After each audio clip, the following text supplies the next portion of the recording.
A lot of love to Mr. Thomas Allen.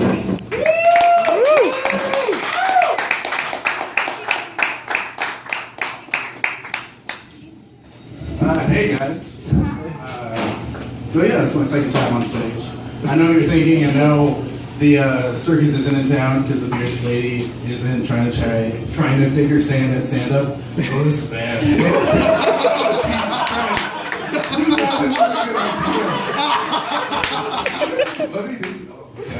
Anyways, so I'm going to talk about fears, right? And I'm talking about like real, irrational fears. Not like fears where you go on vacation and you're like, oh, did I leave the stove on? Oh, is the dog gonna be fed? That bullshit. No. Real fears.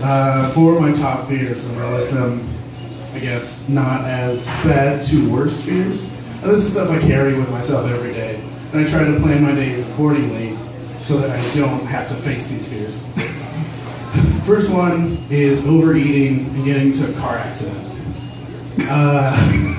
Yeah, I know, it's crazy. If you overeat, you kind of feel like that, you know, that's the pressure from the inside coming out, and it's a great pressure, it's a great feeling, being full, but if you get into an accident, I'm always afraid that my stomach's gonna rip open, and I'm just gonna start, like, just the food's gonna bleed out, and start killing myself from the inside, right?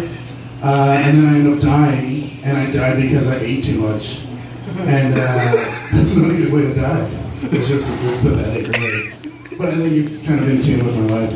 I still overeat, and I still drive, so I'm not doing much about it. Number two, arguments. Arguments are rough. If I have a really bad argument with a friend or something like that, one where, you know, you kind of, you know, the friendship's kind of over. One's with your parents where, you know, you should move out the next day, kind of stuff, those kind of arguments. What happens with me is I get like too mother hen about my friends, and I feel like if the only way you can win that argument against me is if you kill yourself. So what I do is I just try to like never leave their side for the next like 24 hours, because that's how suicide works in my brain. 24-hour period, guys. After that, you're clean. You're fine. So I try to like stick around and make sure that they're okay and they're not gonna off themselves. It never works out. Well, no, it always works out, because so far none of my friends have killed themselves. So we're moving right on. Number three. It's on my hand. Robberies. So yeah, a big one I'm afraid of is like it's 2:45 in the morning and you hear that rustling and you know what's gonna happen. It's robbers. Classic robbery, 2:45 in the morning. And what I'm afraid of is when I go to confront them with like a baseball bat or something, they take off their masks and they start acting like house guests. And they're just like, oh hey, you know, I love what you're doing with the drapes, I love what the new carpet you put in. And then I have to have like an impromptu party, and that's just terrible for everyone because I'm not prepared. The oven's not on. I don't have a casserole ready, and for me, it's a nightmare for me. So yeah, I try not to get robbed at night in my house.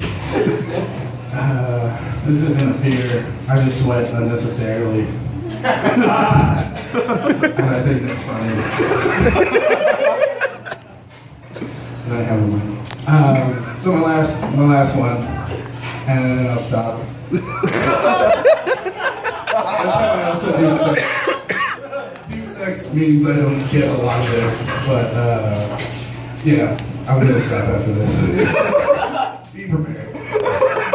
Last one is, you know, like the classic being on a computer kind of look that we have is hunched back, typing away. I have a legitimate fear, and I hope that you guys kind of take this and run with it also. But I have a fear that a guy with bolt cutters is going to walk up behind me while I'm on the computer and just jam the bolt cutters into my back, snapping my spine. And excuse me, that's real. Damn it, the stuttering is real, guys. It's something I live with every day.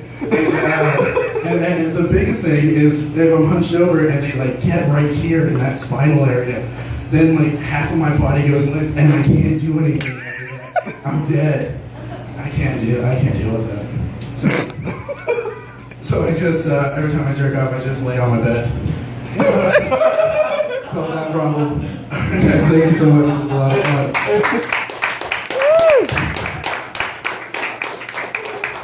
Very funny, dude. Very good. I like it. I'm